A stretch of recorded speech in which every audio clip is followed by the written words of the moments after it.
Greetings and welcome back to my channel, World War II Books Where to Start. I'm your host, Carl Donuts, taking the time out in Spandau Prison here to get away from Hess and Speer, who never stop talking, and some crazy talk of that. I want to talk to you instead about one of my gray wolves, particularly the U505 of Chicago fame, shall we say, but more on that later.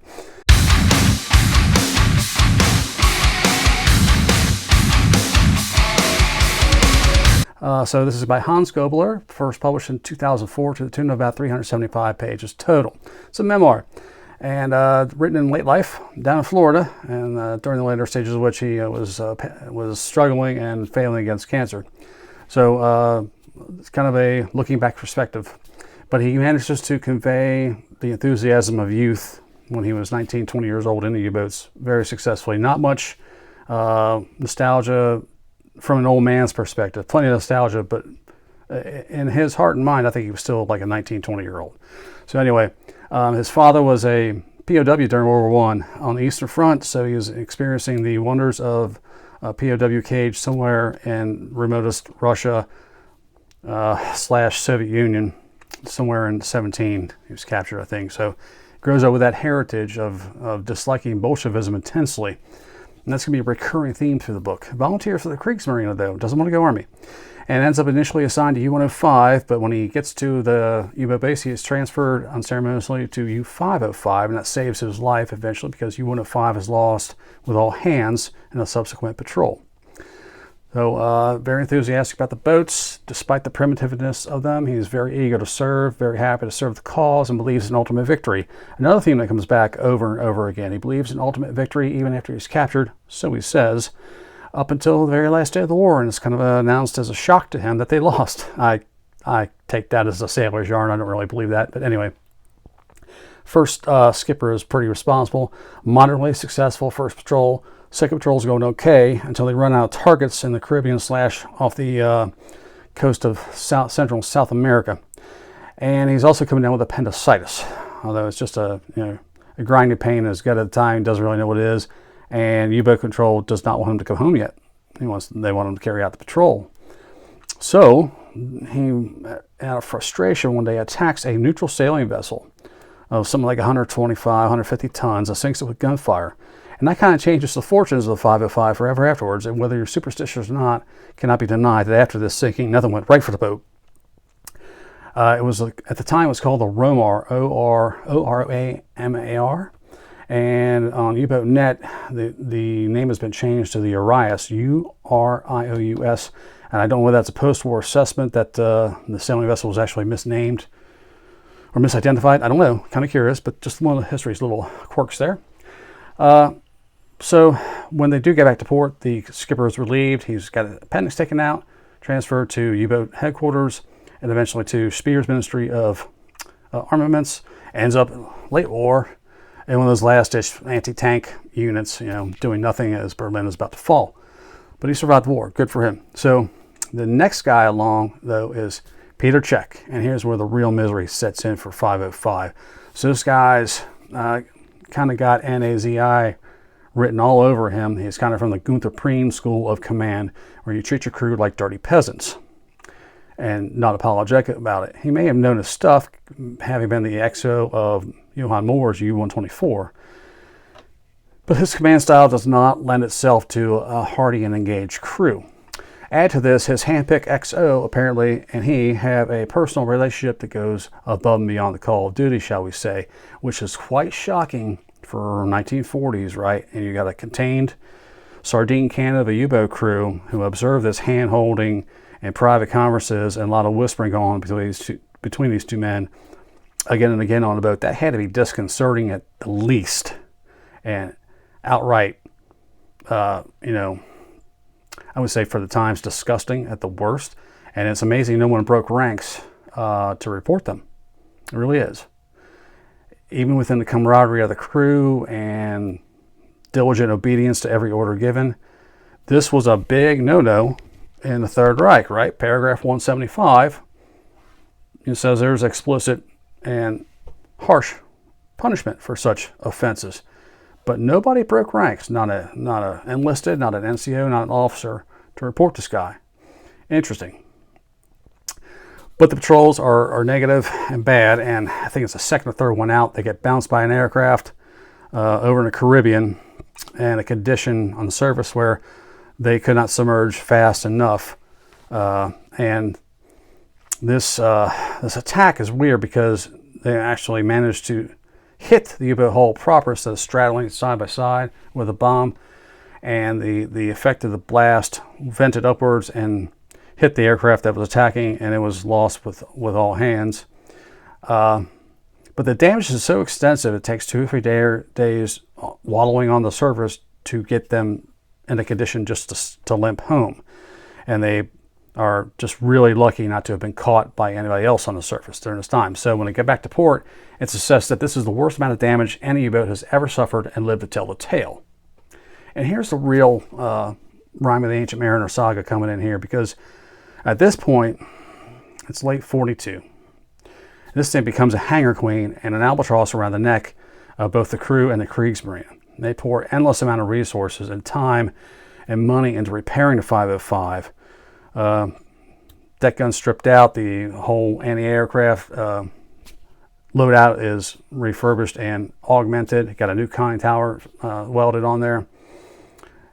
All this harbor time, and then go out and they find sabotage after sabotage and deficient equipment from the airplane attack still hasn't been repaired right.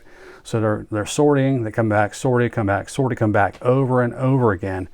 It's really ridiculous. You'd have to think this is just throwing good money after bad, and somebody at U-boat headquarters would have to say this is just not worth it. Why don't we just park this thing out to repair other boats and get rid of it, get it off our hands, and throw this crew somewhere else? And Hans Gobler says this was a post-war kind of campaign against the crew of 505 to make them look bad, and saying that their morale was bad and they should have been broken up. And he says, no, we were committed to the boat, we were committed to each other, we were fine, high morale, fit and fiddle, all that stuff, and that it's just a post-war smear on him. But I think in the logical assessment of wartime realities, this thing's just a loss. It's a loss leader. Get rid of it, get it off your necks.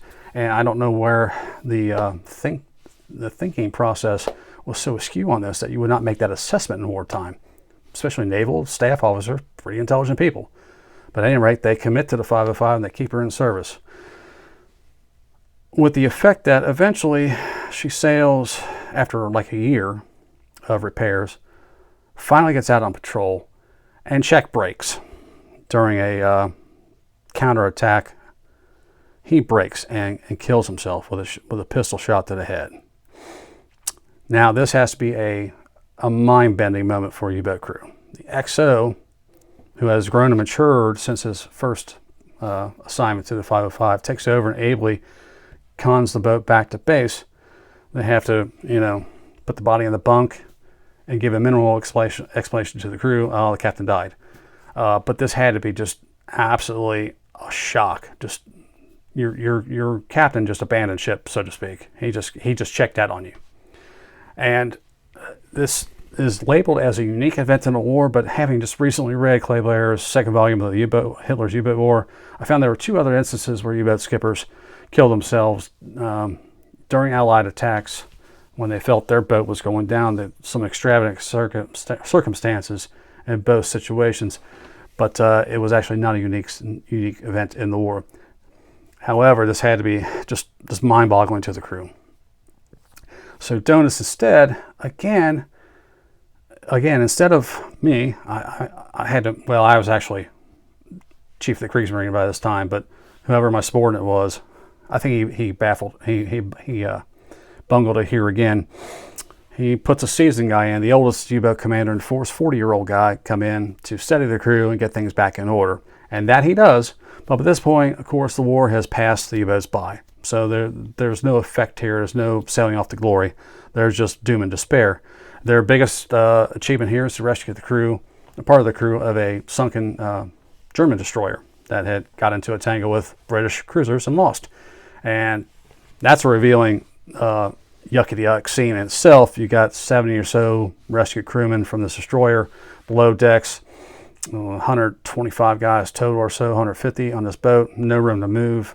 Everyone's sick. Every one of these destroyer crewmen have some form of diarrhea or are puking their guts out, and the scenes in the engine room with taking turns at the ship bucket and urging the other guys to finish up so they can do their thing, and then having haul these buckets up top and dump them over the bridge when opportunity rises. Oh my God, how disgusting is that? That's flipping revolting. So that's unabashed and unadorned. He tells it as honestly as as it happened, and it's nasty. So then the final sortie, when they are captured, Hans Gobler says he actually tried to encourage the scuttling by pulling like a cotter pin or something to that effect on a pipe in the control room that would allow vast amounts of water to gush into the control room, help it sink. But the American boarding party catches onto this ruse and plugs the hole, and thus the 505 is captured. So Hans goes on to a select POW camp, apart from any other U-boat crewman, because it's the only U-boat the U.S. Navy captured, and we kept it quiet. It was 44. We kept it very quiet. It was just a week before, or a couple days before D-Day, so it had to be kept quiet because Germans would freak out and change their codes and all that. And he claims to have enjoyed most of his time at the POW camp. Did not enjoy picking cotton, liked the meals, but up until the very end, he said he believed in ultimate victory, and his faith never wavered. He's got this really weird, bitter aside about Canaris being the worst trader in German history. He kind of rants and raves about that for a few paragraphs. Kind of bizarre thing to throw in out of the blue. Overall assessment, very good. I put this in my top 5. I think last year, an honorable mention, one of those two things. Very good. Now I will say his self-awareness and his self-censorship could use a bit of augmenting. I think there's just a lack of reflection here, even in late life, because he's very fond of telling you about all his depredations on shore in Lorient or Saint Nazaire, wherever there. Whatever U-boat in Brest. I can't remember which U-boat base they were at, which is cool the first time. You expect a 19-year-old to tell you about the red light district, but he tells you about it every time they come back to port, ad nauseum, and all his triumphs and his conquests, and along with some sea stories in there that, like, come on, man, you expect me to believe this? No, not going to happen. So it does get repetitious and old, and you think there should be a little bit of self-awareness here to like get on with the story and maybe not be this obnoxious about it, certain things. Especially when you're married to a woman for 50 years and she's going to read this too. I don't know. There's something just lacking here in the consciousness department, I guess. And he also swears over and over he's not a Nazi. He's not he's not subjected to ideology aboard the boat. Come on, man, we know better than that. They're as subjected to propaganda in the Third Reich as any other branch of the military. So that's hogwash. But overall, a very good memoir and very worthwhile reading. Now, to counterpoint this, we'll come back in a second after station identification on this, the World War II books, Where to Start Network.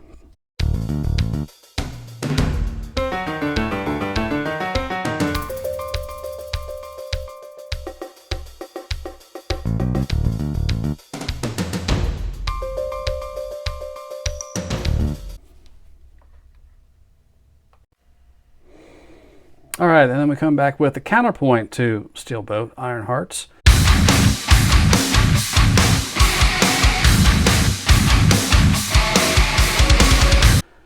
Come on now, behave. 20 Million Tons Under the Sea by Daniel V. Gallery, first published in 56, I think it was. Rear Admiral. Irish. Proud to tell you about it.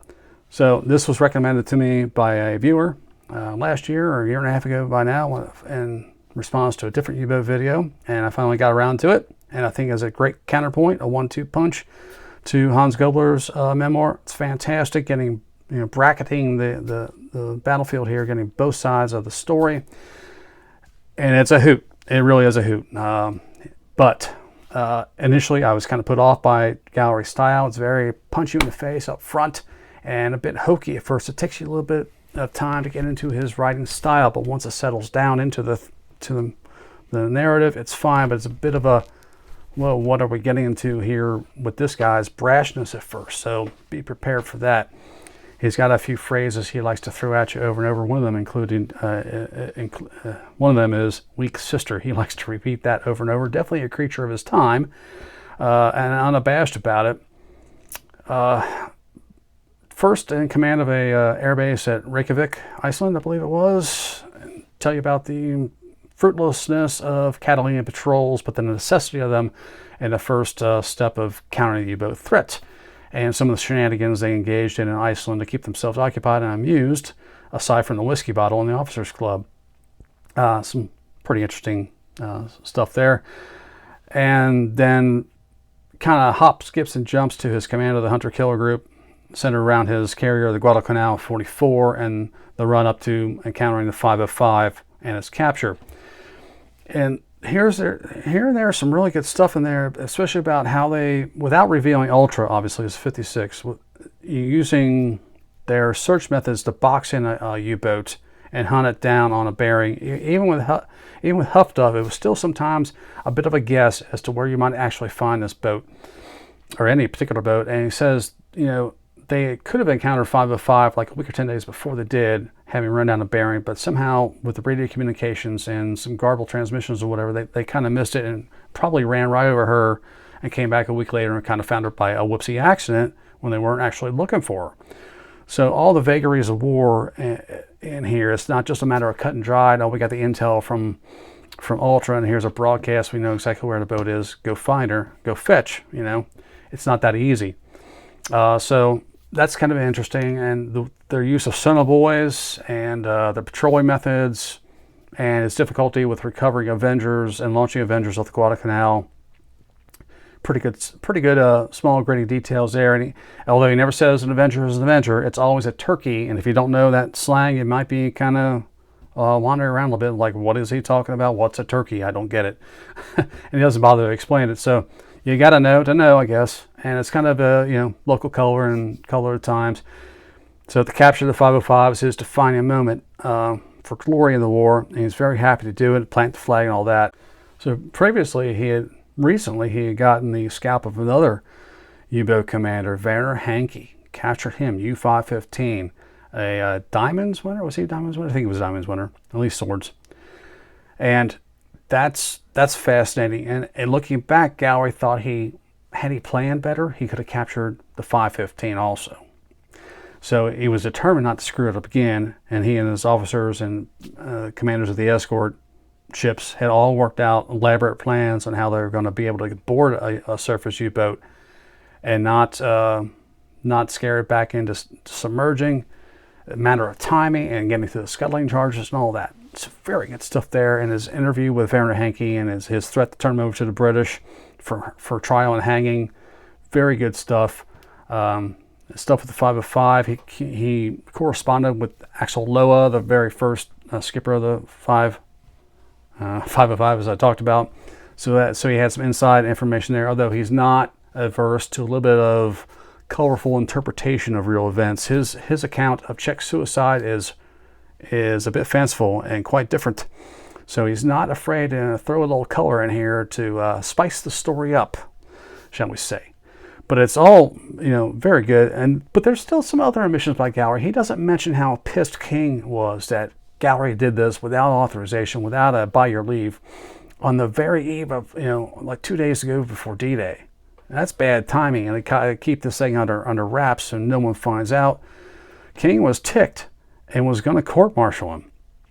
But in the interest of humanity and outside optics, as we would say today, decided not to. So, and there was some kind of meeting between King and Gallery when King flew out to find him and talk to him about it. I can't imagine that was very pleasant either, but Gallery doesn't mention it. Interesting. The rest of it is filled up with the efforts to get the 505 to be a museum boat in Chicago, and that is a bit of sleight of hand, legalistic legerdemain, shall we say, because the 505 ought to have been caught up in a peace treaty document involving the scuttling of all German U-boats, but it had a caveat because it was captured at sea during war. It wasn't included in that part of the treaty. And then the fundraising to get to Chicago and the difficulties of navigating it through the Great Lakes and hoisting it up on shore is pretty detailed and actually fascinating. And he says Halsey was there at the dedication of the boat as a museum, and I wonder if he toured it. Gallery was in the boat, I know, because he talks about the deal with the rear torpedo compartment and it might be booby-trapped, and he decided it wasn't. So I've toured the 505, so I've walked in Gallery's footsteps. That's pretty cool. And maybe Halsey went through the boat. That's kind of cool. Also mentions Molotov was a museum of science and industry in Chicago after the 505 was made a museum there, and wondered if we had actually captured it, whether it was Allied propaganda, and wondered why it hadn't been scuttled. And I wonder if he went through the boat. Although it's not mentioned, I wonder if he went through the boat. That'd be kind of cool, you know. But at any rate, 505 has a new hangar, shall we say. They brought it indoors, made it look like a U-boat pen in France, put it under the gray dim light so it doesn't get exposed to UV light so much, which I despise in museums, but that's the modern trend. And I haven't had a chance to go back to see her that way. I saw her in original condition. But well worth the trip if you're stopping by Chicago anywhere near. You got to do it. You got to tour it. It's fascinating. So that'll do it for today. A other side of the hill, you know, compare and contrast view of the Saga, the U505, from steel hard iron boats and 20 million tons under the sea. Until next time, I'm Carl Donuts. Playtime's over. I guess I got to go back to the drudgery of Spandau and listen to the crazy men talk. Until next time, happy reading.